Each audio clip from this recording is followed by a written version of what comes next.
Do not let people think you do not belong.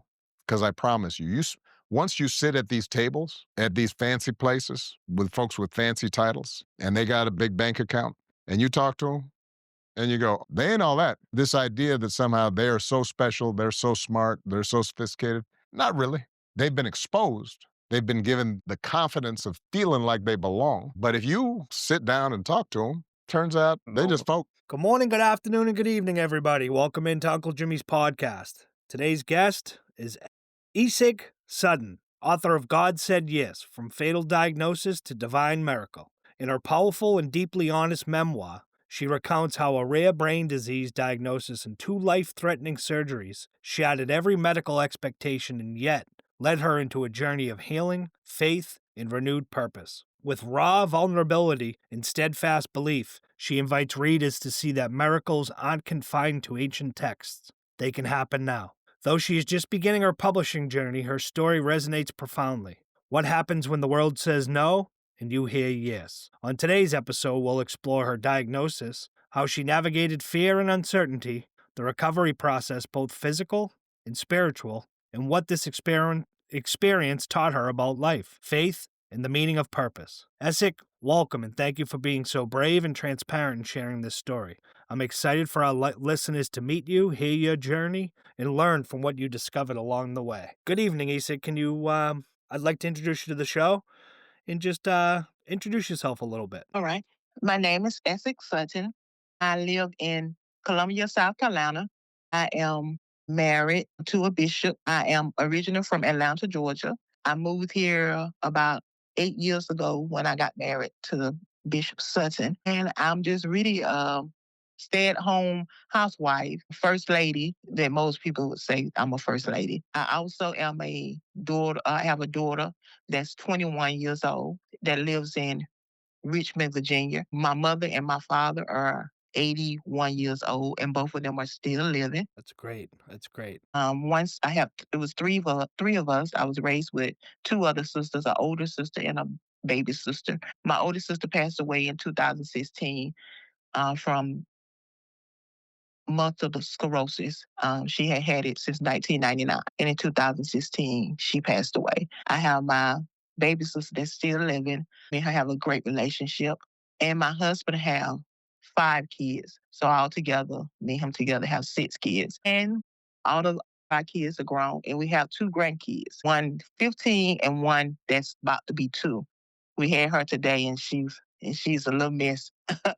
um, life is life is good, and just still to have life is just wonderful for me. Like you said, I had a diagnosis that was fatal. When I tell you that faith and believing in God changed my whole outlook of life, and the diagnosis turned into be a miracle for me. And what was that fatal diagnosis? And when were you, when? I was okay. So what happened to me was one morning I got up to get ready to go to work, and my whole left side was like, it was like, you know how sometimes you lay in the bed and when you wake up, you like, oh, something ain't right. I can't move. Like maybe you stiff or something like that. You lay wrong.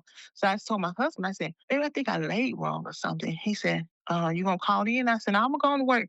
So I got up. That was on a Thursday. I got up and got ready to go to work. And I still all through the day was like, couldn't really kind of feel myself. And I kept saying, maybe I laid wrong or whatever. So I came home. That was Thursday, Friday. I still didn't feel it. I still had this feeling. And I was just like, I don't know. So I went on and went back to work Friday, got up Saturday. We had a event at our church. So my husband, he left and went on to the church, and I drove myself to the church. When I got to the church, I had some shoes on. When I got to the church, my feet was turned in. My left feet was turned in. And I called my husband. I said, up in your office is some slides. Can you bring them to me? Because something is going on. He said, you think you had a stroke? That's when he said it to me. And I said, and I'm making a joke with him. I said, no, I ain't had no stroke. I'm too young to have a stroke. And went to laugh. And he went to laugh. So then Sunday, I couldn't even get to bed. My husband had to help me to the restroom and everything. He said, I'm going to call your doctor. So he called my doctor. My doctor told him Monday to have me there at 8:30. By the time I had got there at 8:30, my mouth had drooped and everything. She said, yes, she had had a stroke. And that was July the 27th, 2021. She said, we need to get you to the emergency room. So they got me to the emergency room, and it was around COVID. So they wasn't letting my husband in, so they let me in. And when they got me in there, and after they did some tests, they said, yes, you have had a stroke. We don't know where the stroke came from. We see some things on your brain, but we don't know what really yet. We gotta wait till the neuro team come, and your oxygen level is real, real low. So we need to give you oxygen. And I said, okay. So the nursing team came and they said, we don't know. We know you had a stroke, but we don't know where it came from. We're gonna do some tests. We're gonna admit you. So they admitted me on that Monday. That Wednesday they kept doing all these tests. That Wednesday they came back, and it was about 10 of them came around in the room. They said, "Well, Miss Sutton, you have a rare brain disease called more." And um, more is they call it a puff of smoke. And I said, so my husband said, well, what is more? And he went to explain it to us. It's when your blood vessels in your brain go to narrowing. And mine had narrowed so little that they was as thin as a safety pin. Wow. That's how that's how thin all my blood vessels in my brain had narrowed. Wow. And so he said to me, and he said, the only how that you're gonna have a quality of life to be able to even have life is you have two brain surgeries within 45 days. And what we do is that we take the two vessels that you got that he took my hand and put it on my forehead. And if you touch your forehead now in the front, you'll feel a blood vessel. Well, mines are no longer there. They took mines and put them on the inside of my brain and sold them to another vessel to make me get more blood flow. So that's what happened to me. And so I had the more, and he said to me, and this time he said, people who have more, when they have the surgery, sometimes they walk, but they don't talk, or they talk and they don't walk, but they never would drive a car again. Wow. And I looked at him and he said to me, he said, Miss Sutton, do you understand? Mr. Sutton, do you understand? And I said, yes. He said, well, you don't have to make a decision right now. He said, I'm going to give you time. And then you and your husband can discuss it and y'all can make a decision. So my husband, he looked at me and he said, what do you want to do? And I said, well, I'm going to pray and I'm going to trust God. And then the next day I told my husband, I said, well, I'm going to have the surgeries. I never want to be a burden to my husband where he have to take care of me. He had to, which wasn't no problem because he still had to take care of me because it got to a point where when I had the surgeries, especially the second surgery, I had to learn how to walk, talk, all that again. Was in a wheelchair. I was on a rollator. I was on a walker. All the things I couldn't do anything for myself. My husband had to do everything. He had to fix my food like baby food because I couldn't swallow. It was just a lot. But he never said a mumbling word. And so that was the good thing about it was to have somebody when you went through this that loved you and that when you couldn't pray, when you couldn't call out, that he was there to call out for you. And that's the most wonderful thing about it is that I had a husband who believed God, who trusts God with me, and that God did a miracle for me. I told God that night, I surrendered. I said, God, I need a miracle. And I know that a miracle is still in your hands. And I trust you to give me a miracle because I need a miracle. And I know that you is still a miracle worker. And I need a miracle. And I know I need a miracle. And I know that we always call on you when we get in a situation and we don't think about you after. But if you help me through this, through this miracle and give me a miracle, I will serve you for the rest of my life. And here I am. It's 2005, 4 years later. I still serve God. I'm a minister. I lead the women's ministry at my church. I also have a women's group that I started. I just really want people to understand and know that even though it looked so dim to me when I was given the diagnosis, I knew that God had a big plan, and the plan was for me to use me to show people that He's still in 2021, 22, 23, 24, 25, that He is still doing miracles, and that I am a miracle. That I am a, mi- and so I thank God for him knowing that. And for me, my husband, because when I met my husband, I wasn't all the way in the faith. I wasn't all the way saved. But being with him, I became saved and really got to know God. And when I went through this diagnosis, I didn't go through it alone. I went through it with God. I went through it with my husband, a faithful man to God that trusts God. And so I trusted God, and I trust God to bring me through the surgeries. My first surgery, I had it on Tuesday. They said you'll be in there for a week to the next Tuesday. I had it Tuesday. I was out Friday. Good surgery. Second surgery, I had it on Tuesday. I supposed to be out the next Tuesday. I was in there 2.5 weeks. Second surgery, I had got fluid on the side where they had operate on the left. And so my head was real big. Then I had my oxygen level, they couldn't get it to come back up. And I got fluid on my lungs. But I still did not doubt God. Just because that happened, I still had to trust God. And my husband said, it's just a stumbling block. You still trust God, right? And I trust God. And here I am, 2025. I drive, I talk, walk, I do everything that the doctor said I wouldn't do. And he did, and the doctor now still, they amazed. They be like, we are so amazed with you. They take me and use me for clinical for the disease to show that people still that I'm one of the ones that do everything, walk, talk, and she drive. So they use my operation and me as the clinical for the disease more and more. That is unbelievable. That is truly unbelievable. So I'm gonna ask you some questions. So to start off, what inspired you to pick up the pen and write your story?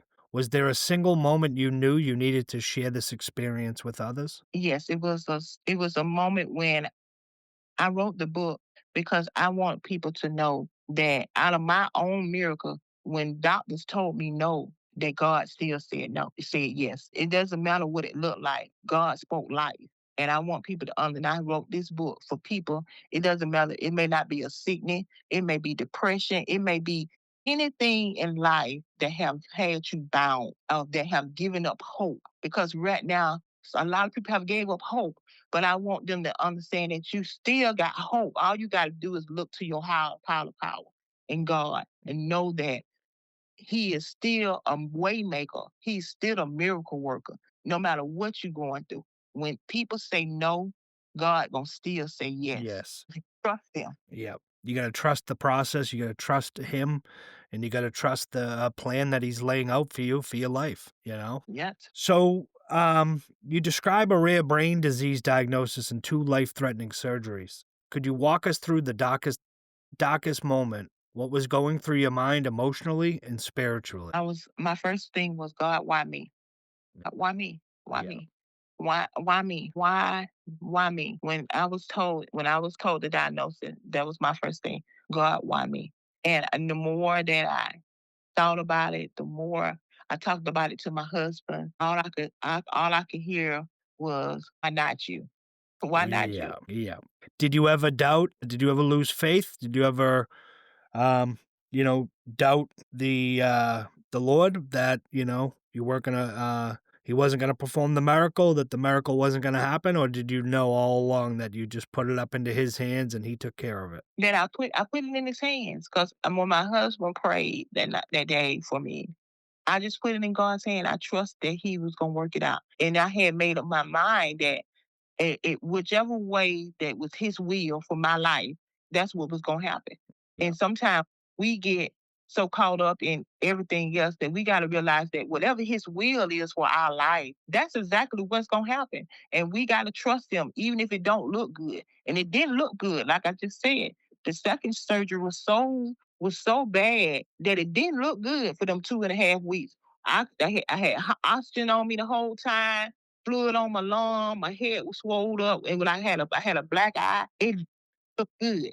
But I had still trust God to know that this is just a this is just a layover, that it's gonna work out in my favor. Yeah. So through all of that, through the low oxygen, through the fluid in the lungs, to the brain swelling, to the black eye, through all that, I can picture, your husband, the bishop, being right next to you and praying and sending up his words to the big man upstairs and letting him know, once this is done and once you create this miracle for my wife, we're gonna She's gonna take it. She's gonna take the word. She's gonna start women's groups. She's gonna do everything in your name, and you are doing it. You know, you're doing it. He gave you a second chance, and here you are doing that. Yeah, yes, he did. He gave me a second chance. And I tell people, and in my book on the end, I say that every word that I speak is for God. Every walk, every time that I walk is for God. Because I want him to know that I don't take it for granted what he did for me. Yeah, 'Cause yeah, and I'm on the more support group. And when I tell you, when I get on there, I get my husband time I come off there crying, and my husband would just be like, "Oh, you can't be so sad. You give them hope on there because there's so many on there that started when I started on there. A couple of them have died, have passed away. Some of them have had their third surgeries, and some of them is not as good in the condition that that I'm in. that you're And right. so it makes me sad. And my husband say, but when you get on there, you give them hope. You let them know that you can still live this life and that so so sometimes I just don't get on there for like maybe 3 or 4 weeks. I don't get on there because it makes me sad to know that I'm doing good and that a lot of them ain't doing good. Yeah, a lot of them are struggling, and yeah. So, I know you write about faith and miracles in your book. How do you define a miracle? And what does it look like in everyday life? Not just the dramatic big moments. Faith was is the foundation that holds everything together. And when everything's falling apart around you, faith is everything because faith is the evidence of things seen, things hoped for, and the evidence of things not seen. Yeah. Meaning that night when you sit that wherever you sit that, like I'm laying on my bed. When I went to go to this bed, I knew I had faith in this bed that this bed was gonna hold me. Yeah. That's the same thing. I have to know that when I pray, because prayer call God up and faith move God. And when you understand that prayer is when you call him up, but faith is what move him because the Bible say without faith it's impossible to please him. So you got to have some faith. The same way we have faith of going to work or going to do anything, get in our car, we have, but doesn't mean so why we can't have faith in God. Why? Because we don't see him. Yeah. So we don't trust things that we don't see. If we don't see it or feel it, then we don't trust it. Yeah. And I think one of the things that gets lost nowadays is, people lose faith and they stop praying. And, one of the biggest things for me is that I say it all the time is that, it's okay to pray to God when things are going great.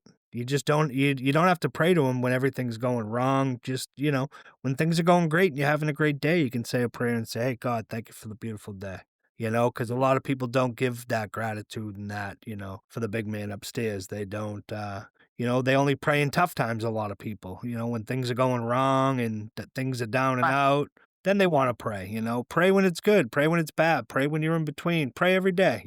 And faith, and I tell people, faith didn't just heal me; it transformed me. Exactly, exactly. So, how did the surgeries and recovery process change your perspective on living, on purpose, on relationships, and on time? It changed my prospect on living and on time. Is that you need to live each day like it's your last day because you never know when it is gonna be your last day.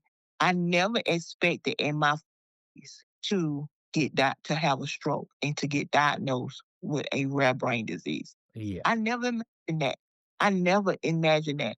I have always been very active, very independent, and that took something out of me. Not only did it take something out of me, just to think about as a woman, to have to cut all your hair off, not one time, but two times. That was very emotional for me. So emotional that and I never knew this until I had the brain surgery. My doctor got me a counselor, but I didn't understand what he was getting a counselor for. But when you ever have a brain surgery, they look at it as something as dramatic, so they get you a counselor so you have somebody to talk to because it's a big change. You get your hair cut off as a woman. And I just went through a lot of emotions. And then, and by me being married, if I would have been married maybe to a man that wasn't or that didn't believe, my outcome might have been different. So so God knew. I just thought that God knows what we need when we need it. He already knew what was in my future. So he had already prepared me to be married to this man because he knew that this was gonna come and I was gonna need somebody to walk me through for me to be able to live and be able to tell somebody that, listen, no matter what you're going through, all you got to do is believe and trust God. And he got it. This book ain't only for this book is for anybody. This book is for anybody who feel like I want them when they read this book to walk away knowing that God still heals, restores, and redeems. No doubt about it. No doubt about it. You It know what? doesn't matter if you're facing a fatal diagnosis, whether it's your body, your mind, or your marriage, or your purpose. But if God said yes, it cannot end in defeat. It doesn't deny that. It declares that God's truth overrides them. No doubt about it. And thank God that you had your husband, the bishop, next to you, Yeah. praying for you and, making sure you were taken care of and, feeding you and getting your food ready and all that, Yes, and then not on that, the doctor them, they was like asking my husband, they was like, it's gonna be a lot of for her to come back to walk and talk, to move her arms and everything. You might want to put her in a place. And my husband looked at them and he was like, my wife have a house. Y'all can get me some nurses, get me the physical therapy, the occupational therapy, the speech therapy. They all can come to our house. I'm not gonna put her in a place because I feel like when you put people in a place, I feel like when you put people in places we forget about them. And the recovery is not as good as it was if I'm at home and I'm able to see it, I'm able to be there and I'm able to help her and all that. We get confused when we start putting people in places and we forget about them. So he said, and I don't want that to happen to my wife. She's still young and she's still vibrant. So I need to do, and that's what he did. He brought me home and the people came to see me every day. I had somebody at my house, either physical therapy, occupation therapy, speech therapy. And I took me about 9.5, almost 10 months to come back, to come back. Oh, to come back. About 10 months to come back, to walk on my own. And then it took me another 2 months to drive and all that. And my husband, and this is the thing that I tell people, my husband had went to Atlanta, and I said, and he said I'm going to buy. He said I'm going to Atlanta. He never told me he was going, so he came back. He had a new car, and I know we had already had 3 cars. So I'm like, what is? We had a truck and 2 cars. I said, well, why is he buying? I said, why did he go buy? I said, why did you buy? So he never told me. He just said, I just seen the car. I seen the Cadillac, and I didn't say anything. I just said, he bought another car. I wonder why he bought another car. He got to be driving all these cars. This is what I'm saying in my mind now. The time off I had, start walking and everything, and I was walking on my own. They had released me and stuff. He said to me, he said, "You think you could drive?" He said, "You think you're gonna be able to drive?" I said, "Maybe." I said, "Well, once you learn, you don't never forget." He said, "Well, okay, maybe one day you try." And I said, "Okay." So one day went to my doctor appointment and everything. They released me, and so he said, "You think you want to drive?" And I said, "Yeah, I drive." So I drove home, and when we got home, and then I was handing him the keys. He said, "You don't need to give me those keys. This your car. I bought this car for you."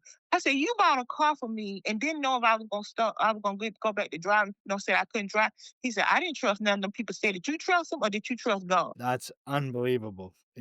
He sounds like a unbelievable man. That's awesome. The bishop sounds like a great man. So what do you hope readers take away from God Said Yes? Are there specific messages you hope to land? Yes, I want them to take. I want them to. I want them. I want them to take away that when they read it, whether it's a man or a woman, that when they read it, they find the strength to believe again. It ignites their faith and reminds people that miracles are not stories from the past. They are still happening today. Today and every day. No doubt about it. No doubt about it. So for listeners who may be going through their own impossible situation, what advice or encouragement would you give them? I would tell them they have to keep the faith. Faith defeats fear. A lot of times we allow fear to come in before we'll let faith come in. We'll have a devastating diagnosis, we'll get shot, we'll have pain, we'll have something happening to us in life. And instead of us, and it'll scare us, instead of us looking to go out higher power or really just sit around and just get quiet. A lot of time before I even do a lot of things, I'll think about it, I'll pray about it, and then I'll move or I'll answer or or I do something. We have to get to a point where we have to know that without faith, we ain't having no, we not winning. We not winning without knowing who God is. We're not whoever your higher power is. Something is greater than you, than yourself. Yeah. And at this point in life, and especially my age, I'm 52, I have realized I have lived a life, and the life that I live now, and I was telling somebody today, I'm living my best life at 52 years old to be saved, filled with the Holy Ghost. And my purpose is to always think about somebody else. How can I help someone else? How can I encourage somebody else today? How can I encourage somebody else to go on? How can I encourage somebody else to have the victory? Because we all have days that we don't feel it, or we don't, or we're not where we want to be, or we don't have the things that we need. Somebody tonight don't know how they gonna pay their bills. Somebody tonight lights ain't on. Somebody didn't even have no food tonight. Yeah. But how can I help them to get to a point where I can be a blessing to them? Because God have gave me a miracle. He gave me a second chance when he didn't have to do that. And he gave me that because he knew that giving me a miracle that I wouldn't be quiet about it. I would tell the world that God is good and that he is still a miracle worker and he's still a provider. And he knew that when he did this miracle for me, that I wouldn't be quiet. I wrote this book around 2022, and I was talking to my husband about it and stuff. And he was like, "Are you going to publish a book?" And so I just kept praying about it, praying about it, praying about it, telling all about the women's in my women's group and people at my church and stuff. They was like, "Miss Sutton, you need to release that book because that book is going to give people hope. It's right now, we need some hope. And that book is going to give people hope. They're going to know that somebody else is out there that need a miracle. It may not be it may not be medical. It may be physical. It may be marriage messed up, maybe their finances messed up. It's still a miracle. Exactly. And you are living proof of, God still proving, that miracles are possible still in 2025. Not just in ancient times and old times, it's still happening. The power of God, the power of prayer, the power of miracle is still here today, and you're living proof of that. So before we go, I got one more. What would your message be to the world? My message to the world would be that God is still faithful. His faithfulness endure forever. It's just this book is not just my story. It may be also you may have a story, but it's a reminder that no matter what life says, the last word always belongs to God. And if it's meant to be, it'll be it's meant to be. And he He will. He lays out the road work and the roadmap for life, and it's for us to follow it. And, he leads us and guides us every day. And he guided you to a miracle. And here you are today spreading the word and, the promises that you made when you were going through this, you're following through today. Wow, what an incredible conversation with Miss Sutton, author of God Said. Thank you so much for joining us today and for sharing your wisdom, your journey, and the powerful message behind your work. To everyone listening, if you haven't already, make sure to go grab a copy of God Said. It's a must read that will challenge, inspire, and uplift you. Essig, we appreciate your time, your heart, and your voice in this space. And our listeners, thank you for tuning in. Don't forget to subscribe, leave a review, and share this episode with someone who could use a little light and inspiration today. Until next time, keep growing, keep believing, and keep listening for what God says. Peace and love, Uncle Jimmy out. Thank you so much, Essig. All right. And I'll let you know when we're going to edit all that and get it up and out. And Okay. I appreciate you coming on, sharing your story. It was remarkable to hear.